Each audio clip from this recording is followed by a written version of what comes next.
Senhor esteja convosco. Ele está no meio de nós. Proclamação do Evangelho de Jesus Cristo segundo João. Glória a vós, Senhor.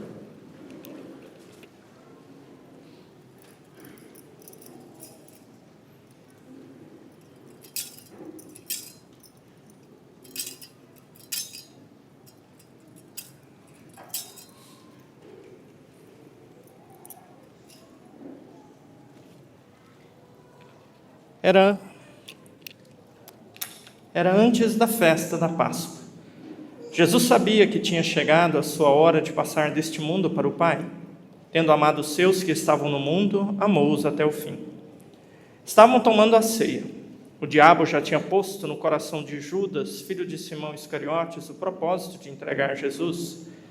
Jesus, sabendo que o Pai tinha colocado tudo em suas mãos e que de Deus tinha saído e para Deus voltava, levantou-se da mesa, tirou o manto, pegou uma toalha e amarrou-a na cintura. Derramou água numa bacia e começou a lavar os pés dos discípulos, enxugando-os com a toalha com que estava cingido. Chegou a vez de Simão Pedro. Pedro disse: Senhor, tu me lavas os pés? Respondeu Jesus: Agora não entendes o que estou fazendo, mais tarde compreenderás. Disse-lhe Pedro: Tu nunca me lavarás os pés. Mas Jesus respondeu: Se eu não te lavar, não terás parte comigo. Simão Pedro disse: Senhor, então lava não somente os meus pés, mas também as mãos e a cabeça. Jesus respondeu: Quem já se banhou não precisa lavar senão os pés, porque já está todo limpo. Também vós estáis limpos, mas não todos. Jesus sabia quem o ia entregar, por isso disse: Nem todos estáis limpos. Depois de ter lavado os pés dos discípulos, Jesus vestiu um manto e sentou-se de novo. E disse aos discípulos: Compreendeis o que acabo de fazer? Vós me chamais mestre e senhor, e dizeis bem, pois eu sou. Portanto, se eu, senhor e mestre, vos lavei os pés, também vós deveis lavar os pés uns dos outros. Dei-vos o exemplo, para que façais a mesma coisa que eu fiz. Palavra da salvação. Glória a vós, Senhor. Nossa Mãe, vinde em nosso auxílio. Dai-nos a graça de compreender e viver a palavra do vosso Filho Jesus. Nossa Senhora das Graças. Amados irmãos e irmãs, gostaria de propor uma breve oportunidade de imaginação para você. Gostaria que você pensasse agora uma única pessoa. Sei que às vezes é meio difícil de você escolher isso, ainda mais se é marido, mulher, tem filhos, mas pensa numa pessoa que você ama muito e que você sabe que se essa pessoa se ausentasse da sua casa, do seu ambiente durante um tempo, te causaria muita dor, você sentiria muita falta dessa pessoa, né? Então eu gostaria que você encontrasse essa pessoa aí no seu coração, no seu imaginário, né? O esposo, a esposa, filho aí que talvez está na idade aí do vestibular, talvez passou na faculdade esse ano, mudou de cidade. Então, pensa em alguém que, afastando-se de você por um tempo indeterminado, vai causar um vazio muito grande, né? Você vai sentir uma falta muito grande. Então imagina que hoje, à noite, você vai ter a oportunidade de se despedir dessa pessoa.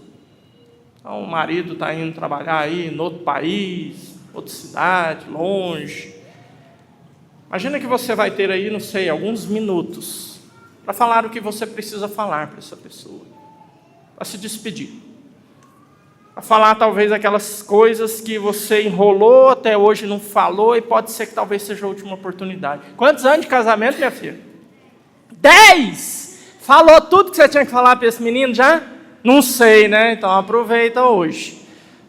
Imagina, se hoje você se despede da pessoa que você ama e tem a possibilidade de você não mais poder rever essa pessoa, não mais poder conversar com essa pessoa, não mais poder dizer eu te amo para essa pessoa. Qual seria o teor da sua fala, seu discurso, suas palavras, seus gestos, né? Sobre o que você falaria? Hoje à tarde eu tive a oportunidade de fazer uma adoração ao Santíssimo lá em casa. E enquanto eu estava diante do sacrário, eu pensava sobre esse carinho de Jesus, né? Jesus, ele sabia que eram as últimas horas dele aqui conosco, naquela forma, né? Naquele estado de vida. Jesus sabia que naquela quinta-feira à noite, e nós estamos na cronologia da Semana Santa, né? Hoje é a noite da última ceia, por isso a igreja celebra a instituição da Eucaristia. Hoje é a noite da prisão de Jesus, hoje é a noite em que Jesus é tirado dos seus, hoje é a noite em que Jesus é levado e eles não podem mais falar com ele, né? Então, Jesus estava tudo planejado, ele sabia que ia acontecer tudo isso. O Evangelho de São João, ele deixa bem claro, olha, a minha vida não é tirada, isso aqui não é um assassinato, isso aqui é um sacrifício. A minha vida é dada, não é tomada. Então estava tudo dentro do plano de Jesus. E Jesus, então, naquelas últimas horas com os seus apóstolos, ele decide passar aquelas últimas horas criando duas circunstâncias que possibilitariam que nós nunca mais nos separássemos dele. Que nós nunca mais nos distanciássemos dele. Olha que interessante, porque é o momento da separação. Jesus está pensando no quê? Na não separação. É o momento em que ele está sendo tirado, mas ele está criando uma situação que vai fazer com que ele nunca possa ser tirado do meio dos seus. E quais são as duas invenções de Jesus na Quinta-feira Santa? A igreja celebra as duas, toda Quinta-feira Santa. A igreja separa ela em dois momentos, né? Jesus inventa na Quinta-feira Santa, primeiro, o sacerdócio, depois, a Eucaristia. A missa que hoje nós celebramos com o bispo na catedral, às 9h, celebrava a instituição do sacerdócio. A missa que nós celebramos nas nossas comunidades, junto com o povo de Deus, é a instituição da Eucaristia. Então Jesus, ele traz para nós de presente essas duas realidades, que é muito triste porque o católico ele está acostumado com essas duas realidades.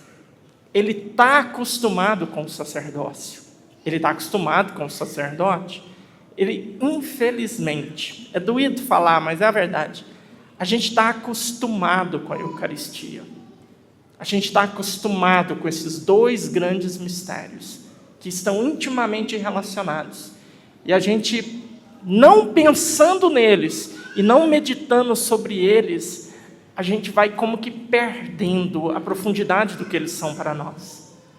Primeiro, né, grande verdade que o católico precisa lembrar. Existem várias maneiras de se ser cristão hoje no nosso tempo. Então, o cristianismo hoje não é uma religião que está todo mundo juntinho ali, firme e reunido. Não. Nós sabemos que todos os evangélicos são cristãos, mas não são católicos. Então, se você pegar todas as denominações cristãs que existem no mundo, você começa aqui pela Argentina, aqui, você pega a Church ali, que nasceu ali esses dias, doida aqui para rezar a missa de sétimo dia dela. Aí depois você vai tocando, você pega outra ali na outra esquina, você pega outra ali. Se você for aqui por baixo, indo para o Trianon, tem uma bem aqui na esquina. Se você for subindo aqui, tem a Presbiteriana Renovada. Se você for torando ali, você vai pegar... Ainda tem a Canela de Fogo na Presidente Kennedy, não sei, mudou o nome. Tinha uma que eu achava muito divertido o nome, Canela de Fogo. Depois virou Filadélfia, eu não sei, eu acho que é um açougue hoje, um mercado, não sei. Mas... Então você pode pegar todas as denominações que existem, todas. Nenhuma tem sacerdote. Nenhuma.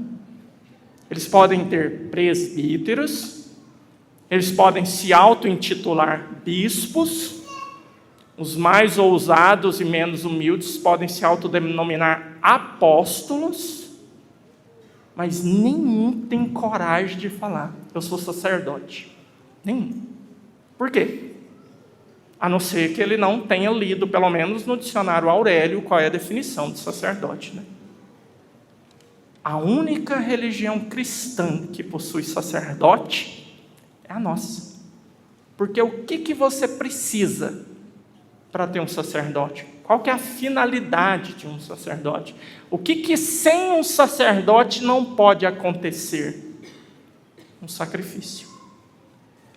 Se você tiver uma vítima e matar uma vítima, e esse sacrifício tiver uma finalidade relacionado com uma divindade, pronto, você tem um sacerdote. Nas religiões afro, pode ser que você ache algum aí com sacerdote, pode ser. Tem uns bichos morrendo aí. Vigilância sanitária entrou no meio, mas não deu nada, mas paciência. Mas cristãos, só a Igreja Católica tem sacerdote. Por quê? Porque só nós temos sacrifício. Só nós continuamos fazendo presente o único e eterno sacrifício que foi celebrado na primeira quinta-feira, enquanto antecipação sacramental, e na primeira sexta-feira santa. Jesus escolheu um jeito de pegar homens. Ele escolheu 12, e ele deu um jeito de transformar cada um desses 12 nele mesmo. Ele deu um jeito de continuar no meio da sua igreja perpetuamente, não só velando por nós ao lado do Pai, mas caminhando ao lado de nós. Ele escolheu homens para fazer desses homens Ele mesmo. Hoje, enquanto eu fazia essa adoração e meditava, eu meditava um pouquinho na minha trajetória de sacerdote, né? São 15 anos de padre que Deus já me deu a alegria de viver. Eu pensava nas dificuldades que eu enfrentei, nas lutas, nas quedas, nas tragédias, nas minhas misérias. E pensando em tudo isso, eu falava, meu Deus. Eu pensava nos meus irmãos sacerdotes que eu vi ordenados ao meu lado e deixando de ser padre, deixando de viver o sacerdócio. Eu vi padres que eu admirava, que eu me inspirei neles e falei, meu Deus, eu quero ser um padre santo igual esse. Eu vi padres assim deixarem o sacerdócio. E olhei para a minha história e vi, meu Deus, eu tenho certeza absoluta, eu não tenho dúvidas, que eu sou pior e fiz pior do que todos esses. E o Senhor de alguma forma ainda me preservou. O Senhor de alguma forma ainda me manteve cativo no seu amor. É isso que Jesus fez na quinta-feira santa. Hoje, 6 horas da tarde, eu me sentei aqui dentro dessa capela do Santíssimo. Por mais de 40 vezes, hoje, no intervalo de mais ou menos 1h30, 1h20, por mais de 40 vezes, eu vi defuntos entrarem e ressuscitados saírem. Eu levantei as mãos, cansado, fatigado, cabeça doendo. Eu já estou com fome e com dor de cabeça, em previsão da sexta-feira santa, que será amanhã. A hora que eu sei que amanhã tem que fazer jejum, minha cabeça dói. Eu já estou com fome já, fome. Nossa, eu vou atender confissão depois aqui, mas pelo amor de Deus, gente, se for dando meia-noite, vocês me trazem uma janta, mas uma janta boa. Carne assada, churrasco, porque eu sei que amanhã não pode. Então amanhã é triste, é um dos dias mais tristes da minha vida. Sexta-feira santa e quarta-feira santa, porque não pode comer. Eu gosto mais de comer, gente. Nossa Senhora da Abadia. E aí hoje, então, já com dor de cabeça, pensando na sexta-feira santa, com fome, cansado, eu levantava as mãos e eu sabia, não é a minha, é a dele. Eu abri a boca e sabia, não sou eu, é ele em mim. Eu não dizia, o Padre William te perdoa dos teus pecados, porque o Padre William não pode perdoar pecado de ninguém, não dá conta. É um frouxo, fraco. Agora, quando eu abri a boca, eu dizia, eu te absolvo dos teus pecados. Eu sabia que aquela alma que estava morta tinha renascido. Eu sabia que ali tinha surgido uma nova vida. Eu sabia que ali tinha acontecido um milagre, como Santo Agostinho diz, muito maior do que a criação do universo, muito maior. Uma nova vida havia sido gerada. É isso que Jesus fez na quinta-feira santa. Ele escolheu homens e os transformou nele. Mas não foi só isso. Cristo também escolheu um jeito ademais de se fazer presente nestes homens, ele quis se fazer presente no sacramento da Eucaristia. E repito com dor, nós nos acostumamos com a Eucaristia. Nós nos acostumamos a entrar nas nossas igrejas e saber que Deus está ali. Por isso que é muito importante a experiência que a Quinta-feira Santa nos proporciona hoje. Hoje, a hora que os ministros entrarem aqui para recolher a reserva, nós vamos distribuir a Eucaristia. Jesus não volta para o sacrário. O sacrário fica vazio. A lâmpada vermelha que indica a presença de Jesus vai ser apagada. Pronto, o sacrário está vazio. Cristo não está presente mais. Aí nós vamos transladá-lo, vamos levá-lo lá para a creche. Ele vai ficar lá, vamos viver juntos com ele a experiência da prisão e vamos adorá-lo, mas os nossos sacrários estão vazios. A gente está tão acostumado com a presença de Jesus que a maioria de nós, você pode fazer o teste. Você vai rir depois, a hora que você vê que você fez, você deu bobeira, mas a hora que a gente sair da igreja hoje, uns 97% vai fazer uma genuflexão. Porque a gente está acostumado. Não, Jesus está ali. Bem que dos 97%, uns 37% vai ser só uma ciscada, né? Mas vai fazer alguma coisa. Um ou outro vai fazer uma genuflexão bem feita, joelhão no chão, padrão, militar, né? Mas a gente faz, porque a gente está acostumado. A gente nem pensa, está ou não está? Está presente ou não está? Não, hoje ele não estará. Hoje ele nos deixará. Os nossos sacrários ficam vazios. O nosso altar vai ficar desnudo depois da Santa Missa. E vai dar aquela sensação de ausência. Onde ele está, né? Está sendo adorado, está sendo velado, está sendo preparado para o sacrifício, né? Mas hoje então Jesus também nos deixa de presente este sacramento. Um sacramento onde ele nos alimenta. Onde ele está à nossa disposição para saciar a nossa fome, para saciar o nosso vazio dentro de nós. Essa semana eu tive a oportunidade de conversar com algumas pessoas que trouxeram algumas histórias bem trágicas. Semana Santa, como eu disse, eu não só faço os milagres de tirar os defuntos da cova e ressuscitar, mas de vez em quando os defuntos vêm, não quer ressuscitar e só traz a desgraça e vai embora e deixa eu mais em depressão, qualquer coisa, mas tudo bem. Mas algumas histórias, algumas tragédias e a pessoa partindo, padre, mas que ausência, que angústia, que vazio que eu sinto. Eu já tentei, fui para a igreja, estou tentando, mas não enche, não acontece. Não experimento, o que está acontecendo? É a experiência de cada um, né? Cada um tem a sua experiência.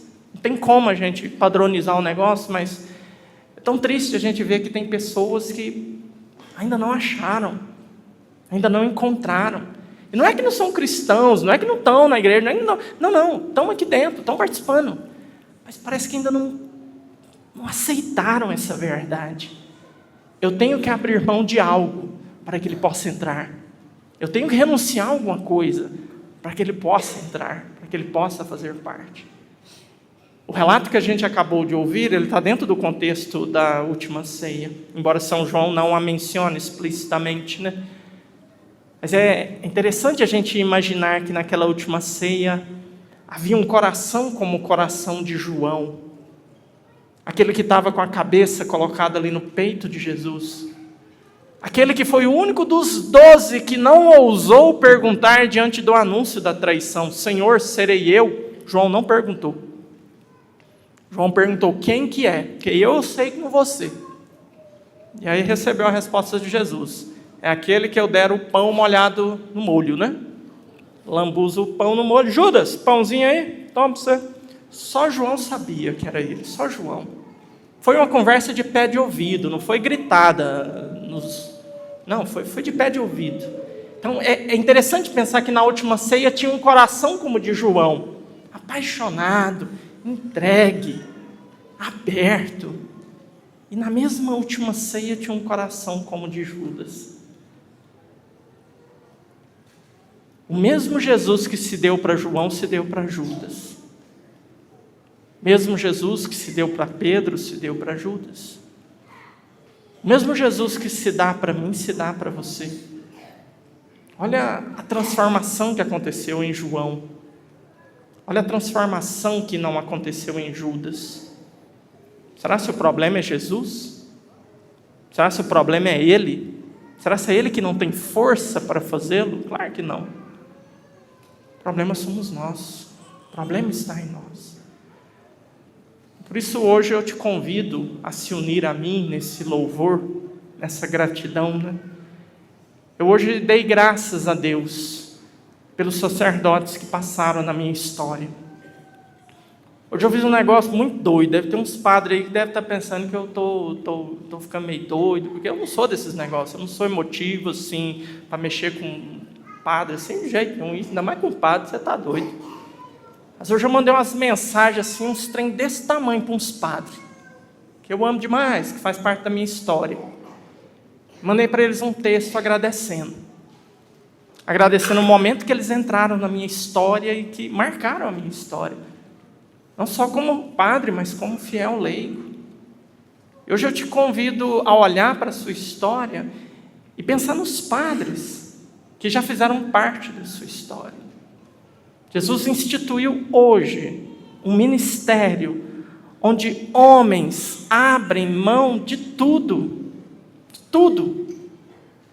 para poder levar Ele, que é o tudo, para todos que estão ansiosos por Ele. É isso que Jesus faz na Quinta-feira Santa. Jesus instituiu homens para tomar ali um pão e olhar para aquele pão e dizer: isto é o meu corpo dado. Homens que vão pegar aquele pão e vão quebrá-lo, vão parti-lo. O fiel que está vendo, ele lembra que aquele partir, lembra o sacrifício, é o corpo de Jesus sendo quebrado, sendo dado. E o sacerdote quebra aquele pão e se lembra: Senhor, não é só o seu, é o meu também. É o meu corpo que é dado, é o meu sangue que é derramado. O sacerdote que abriu mão da possibilidade de construir uma família, de ter uma esposa, de ter filhos. Eu partilhei com vocês uma época atrás, hoje eu já estou beirando meus 60 anos, mas quando eu estava ali nos meus 40, 41, você está rindo de quê? Está perto mesmo. 41 anos, me deu um desespero, me deu uma vontade de ser pai, você não está entendendo. Eu via pai com menina assim no colo, eu começava a chorar, no meio da missa. E chorava assim o povo. Não, o padre está emocionado ali, rezando a missa. Ô, padre devoto caramba, eu estava doido para pegar uma mulher e fazer um filho. Se eu achasse uma andando bobeira, eu fazia. Graças a Deus eu não achei. Mas foi uma loucura, uma crise doida que deu em mim. Aí depois eu conversando com um padre mais velho, não, isso é a crise dos 40, dá em todo mundo. A gente olha para trás e vê que não fez, a gente quer fazer. Graças a Deus passou, Jesus. Quer mais não adianta vir não. Mas o padre abriu mão. O padre abriu mão da possibilidade de ter uma esposa, de ter filhos, de construir uma carreira, de fazer coisas. E ele não é um coitado por causa disso. Não é. Por isso não tenham dó dos sacerdotes por isso. Tenha dó se tiver um enguiço atrás dele, enchendo o saco dele. Mas olha para o sacerdote e veja ali um corpo dado, um sangue derramado. São João Paulo II, quando ainda um rapazote na Cracóvia, estamos ali no final dos anos 30 do século passado, começo dos anos 40, em plena Segunda Guerra Mundial, seus amigos universitários, revoltados com a invasão nazista na Polônia e toda aquela chacina da Segunda Guerra, os amigos dele juntos resolvem, né? Carol, vamos para o exército. Vamos nos tornar soldados. Vamos acabar com essa bagunça aqui. Vamos recuperar a nossa Polônia. Vamos colocar ordem nisso aqui. E Carol olha para os seus amigos universitários e diz: não, vocês podem ir. Eu vou ser padre. Mas Carol, padre, agora, guerra, não precisa. E ele diz: a guerra vai acabar. E quando a guerra acabar, a Polônia vai precisar de bons padres para recordar-lhes o que é um ser humano, como se é gente, porque a guerra faz com que se esqueça o que é ser gente. É bicho matando bicho, Isso é um sacerdote. É alguém que está no meio do povo, para o povo se lembrar. O que é ser, não só gente, mas um filho de Deus. Qual é a nossa meta? Qual é o nosso destino? Um mundo que anda tão preso aqui na matéria, no que a gente tem, anda olhando para o chão, anda olhando para o celular, anda olhando para as coisas que ainda não tem, que quer ter. E aí você olha para um sacerdote e se lembra, poxa vida, corpo dado, sangue derramado, é Cristo aqui na terra, é um outro Cristo. Então, por isso hoje todos nós vamos ter a oportunidade, a gente vai poder fazer uma visita para Jesus na cadeia ou na creche, e vamos poder estar com Ele um tempo. E se lembre dos sacerdotes que passaram na sua vida. Se lembre do sacerdote que te deu primeira comunhão, sacerdote que estava na paróquia onde você crismou, se foi um sacerdote que presidiu o seu casamento, estava ali assistindo o seu casamento, sacerdote que batizou os seus filhos, sacerdote que te batizou. E eleve a Deus um hino de gratidão por estes sacerdotes. Peça a Deus a graça de que eles sejam fiéis, de que eles sejam verdadeiramente isso que Cristo instituiu na Quinta-feira Santa. Homens para ser quem Ele é no meio do povo, para que nós tenhamos a certeza que nós nunca vamos andar sozinhos aqui nessa vida. Você sempre vai encontrar alguém que vai fazer com que o simples fato de você olhar para Ele, você se lembre, Deus existe, Deus está presente, Deus continua cuidando de mim, Deus continua cuidando de nós. Louvado seja o nosso Senhor Jesus Cristo.